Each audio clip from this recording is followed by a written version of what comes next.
Hello friends, welcome to my YouTube channel Balaji Institute. आज मैं आपके लिए लेकर आया हूँ इंग्लिश, यानी हमारी इंग्लिश क्लास 12 है। उसी का जो चैप्टर हमारा है यानी फ्लेमिंगो टेक्स्ट बुक से लिया गया है चैप्टर। आज मैं आपको रीडिंग कराऊंगी द लास्ट लेसन, यानी जो हमारे लेखक हैं अल्फोंस डाउटेड, इन्होंने लिखा है कि द लास्ट लेसन, उसी का आज मैं रीडिंग करूँगा। तो फ्रेंड्स बढ़ते हैं वीडियो की तरफ।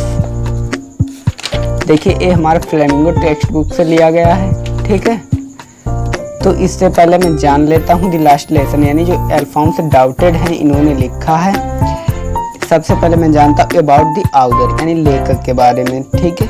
तो ये हमारे एक लेखक हैं यानी अल्फोंस डाउटेड, यानी जो अल्फोंस डाउटेड हैं, ठीक है, was a French novelist and short story writer. कि क्या है कि जी फ्रेंच नोवेलिस्ट और शॉर्ट स्टोरी लेखक हैं, ठीक है।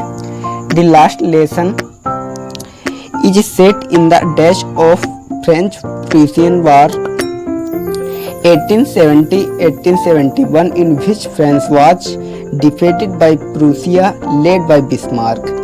कहता है कि यानी ये जो, ठीक है, ये जो लास्ट लेसन स्टोरी है, ठीक है, ये जो लास्ट लेसन स्टोरी है एक किस टाइम का स्टोरी है? ये फ्रांस और प्रोसिया के युद्ध के समय का स्टोरी है। और ये बार यानी जो युद्ध है 1870 से 1871 के बीच में हुआ था, ठीक है। और इसमें क्या हुआ कि जो प्रोसिया है यानी प्रोसिया के द्वारा फ्रांस को क्या किया, डिफीट कर दिया, यानी हरा दिया गया था, ठीक है। Prussia then consist of what now are the nations of Germany, Poland and part of Austria। क्या कहता है?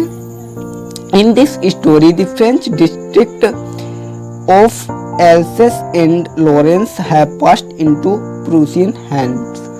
क्या कहता है कि इसमें प्रूसिया के द्वारा क्या किया गया, फ्रांस को हरा दिया गया। और प्रूसिया को लीड वहाँ का जो बिस्मार्क था वह कर रहा था। प्रूसिया जो था उस समय का क्या था देश, यानी प्रूसिया जो वह था उस समय का देश, उसमें कौन कौन इंडस्ट्रेट थे? जर्मनी, पोलैंड और पार्ट्स। क्या कहता है कि जर्मनी, पोलैंड और पार्ट्स ऑफ ऑस्ट्रिया, ठीक है। और क्या क्या कहते हैं कि इस स्टोरी में, यानी इन दिस स्टोरी, क्या कहता है कि इस स्टोरी में क्या होता है कि जो फ्रेंच के डिस्ट्रिक्ट कौन कौन से हैं, एल्सेस एंड लॉरेंस, क्या किए जाते हैं, पास्ट इनटू प्रूसिया सेंट, जो प्रूसिया है उसके हाथों में आ जाते हैं, यानी जो फ्रांस के थे वो क्या है, प्रूसिया के हाथों में आ जाते हैं। और क्या होता है, रीड द स्टोरी, यानी स्टोरी में हम पढ़ेंगे, ठीक है, यानी लाइफ एट स्कूल, स्कूल के इफेक्ट, यानी स्कूल के माध्यम से जानेंगे, ठीक है। तो बढ़ते हैं स्टोरी की तरफ। तो देखिए स्टोरी में क्या है कि I started for school very let that morning and was in great read of scolding. क्या कहते हैं कि आई स्टार्टेड, मैं निकला, फॉर स्कूल, स्कूल के लिए, वेरी लेट, बहुत देर से, दैट मॉर्निंग यानी उस सुबह। क्या कहता है लेखक कि मैं स्कूल के लिए उस सुबह बहुत देरी से निकला, and was in great read, और कहते हैं मुझे बहुत अधिक डर था, ऑफ कोल्डिंग स्पेशली, यानी कहता है कि मुझे बहुत अधिक डर था, बिकॉज, क्योंकि M Hemal had said, M Hemal जो थे वहाँ के क्लास टीचर वह कह चुके थे दैट कि ही वुड क्वेश्चन, क्या कहता है कि वह हमसे प्रश्न पूछेंगे, अस ऑन पार्टिसिपल, किसके, पार्टिसिपल के बारे में। कहता है कि वह हमसे पार्टिसिपल के बारे में प्रश्न पूछेंगे, and I did not now, मैं नहीं जानता the first word about them, कि कहते हैं कि मैं उसका जो पहला अक्षर है वह भी नहीं जानता। फॉर ए मोमेंट, कहता है कि एक क्षण के लिए, आई थॉट, मैंने सोचा, ऑफ रनिंग अवे, क्या कहता है कि यहाँ से भाग जाऊं, एंड स्पेंडिंग, और गुजार दूं, द डे, दिन, आउट ऑफ डोर, क्या कहता है कि दरवाजे के बाहर, यानी क्लासरूम के बाहर ही दिन व्यतीत कर दूं। इट वॉज सो वार्म, कहता है कि दिन जो था वो बहुत अधिक गर्म था, सो ब्राइट, कहता है और बहुत अधिक चमकीला था।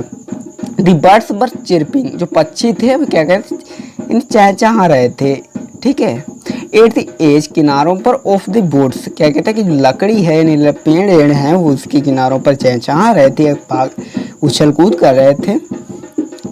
एंड और क्या कहते हैं कि and in the open field back, और एक खुले मैदान के पीछे ऑफ स्वामिल, यानी एक पहाड़ी के पीछे क्या कहते हैं खुले मैदान में प्रूसियन सोल्डर्स, जो प्रूसियन के सैनिक थे, इन प्रूसियन के सैनिक थे वर ड्रिलिंग, क्या कर रहे थे, अभ्यास कर रहे थे। It was all much more tempting, इसने बहुत अधिक प्रभावित किया। Then the rule for participle, जो पार्टिसिपल के नियम हैं उनसे भी अधिक उसको प्रभावित किया। बट लेकिन आई हैड द स्ट्रेंज, मुझमें शक्ति थी टू रेसिट, यानी ग्रहण करने की। एंड और कहते हैं रेसिट मतलब होता है, रेसिस्ट होता है विरोध, कहते हैं कि मुझमें विरोध करने की शक्ति थी। And hurried off to school, और कहता है कि मैं तेजी से स्कूल के लिए भागा। बढ़ते हैं पैराग्राफ 2 की तरफ। तो देखिए, वेन जब आई पास्ट, मैंने गुजारा, यानी मैं गुजरा, द टाउन हॉल, कस्बे के समीप से, देयर वाज ए क्राउड, यानी बहुत अधिक भीड़ थी, इन फ्रंट, सामने ऑफ द बुलेटिन बोर्ड। कहते हैं कि जब मैं किसी कस्बे से गुजरा तो उसके सामने कहता है कि बहुत अधिक भीड़ थी, किसके सामने, बुलेटिन बोर्ड के सामने, यानी भीड़ किसके सामने थी, बुलेटिन बोर्ड के। फॉर द लास्ट 2 ईयर, लगभग 2 साल पहले, ठीक है, लास्ट होता है बाद, लेकिन यहाँ पे आता है पहले, 4 लगा इसलिए पहले।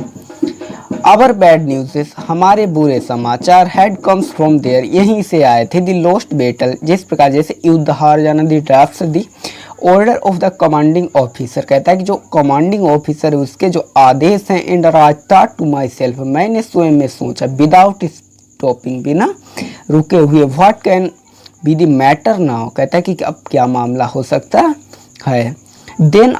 Then as I hurried by a fast as I could go, कहता है कि तब आई हरीड, मैं भागा, बाई एस फास्ट एस, बहुत तेजी से, आई कुड गो, मैं जा सकता था। ब्लैक स्मिथ होता है लूहार, बाचर होता है जो उसका सहायक होता है, उसी को बोलते बाचर।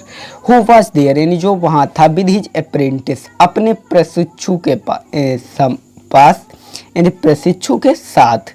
रीडिंग द बुलेटिन, क्या न्यूज, जो यानी समाचार है वो क्या कर रहा था, रीडिंग कर रहा था, यानी पढ़ रहा था। कॉल्ड आफ्टर मी, उसने बुलाया, मी, मुझको। Do not go so fast, यानी तेज मत भागो, वह बच्चे, you will get to your school in plenty of time, कहता है कि तुम समय से पहले, यानी तुम्हें स्कूल जाने के लिए आपके पास बहुत सारा समय है, ठीक है। बढ़ते हैं पैराग्राफ 3 की तरफ। देखिए, आई थॉट, मैंने सोचा, he was making fun of me, कि वो मुझसे मजाक कर रहा है। एंड और रिच्ड, यानी पहुंचा, रिच्ड होता है पहुंचा, ठीक है। एम हेमल लिटिल गार्डन, जो एम हेमल का छोटा बगीचा था। ऑल आउट ऑफ ब्रीथ, कहता हाँफता हुआ, कहता है कि मैं तेजी से हाँफता हुआ एम हेमल के बगीचे के पास पहुंचा। यूजुअली, यानी आम तौर पर, वेन जब स्कूल बिगिन, स्कूल शुरू होता है। देयर वाज ए ग्रेट बस्टल, क्या वहाँ बहुत अधिक मतलब शोर होता है। विच कुड बी हियर्ड, जिसे सुना जा सकता था। आउट इन द स्ट्रीट, कहता है गली से ही, जिसे सुना जा सकता था, कहाँ से, गली से ही। The opening and closing of desk, यानी मेजों के खुलने और बंद करने की आवाज़ें। लेसन रिपीटेड इन यूजिंग, कहते समूह में, लेसन यानी पाठों के रिपीट होना। वेरी लाउड, बहुत तेजी से सुनाई दे रहा था। विद आवर हैंड्स, अपने हाथों में। Our ears to understand better, कहते कि अपने कानों मतलब अपने हाथों को कानों पर लगाकर भी आसानी से सुना जा सकता था। एंड और the teacher great ruler roping on the table, कहता है कि जो टीचर थे वह एक लंबी रूलर रैपिंग, यानी जो छड़ी होती है उसे टेबल पर रोपिंग यानी रैपिंग कर रहे थे, यानी मतलब होता है लुढ़का रहे थे, ठीक है, रैपिंग करना बोलते हैं।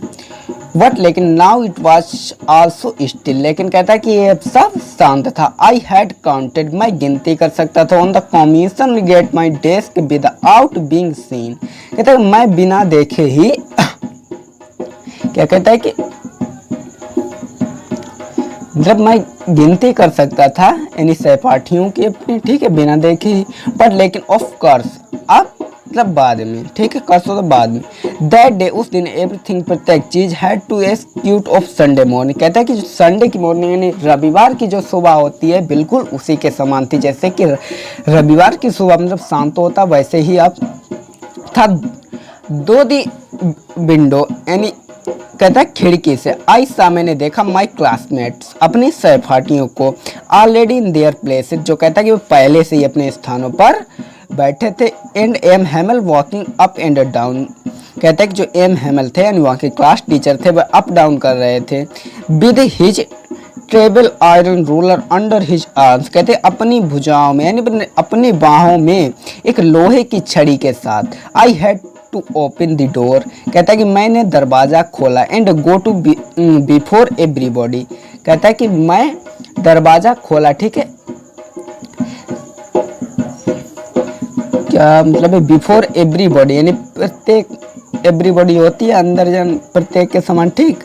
यू कैन इमेजिन हाउ, मतलब आप कह सकते हो, इमेजिन कल्पना कर, कहता है आप कल्पना कर सकते हो, हाउ कैसे, आई ब्लस्टेड एंड हाउ फ्राइटनेड आई वाज, कहता है कि मैं कितना शर्मिंदा, ब्लस्टेड हो शर्मिंदा था, और कितना फ्राइटनेड माने होता है डरा हुआ, कि मैं अब कितना शर्मिंदा और कितना डरा हुआ था। तो बढ़ते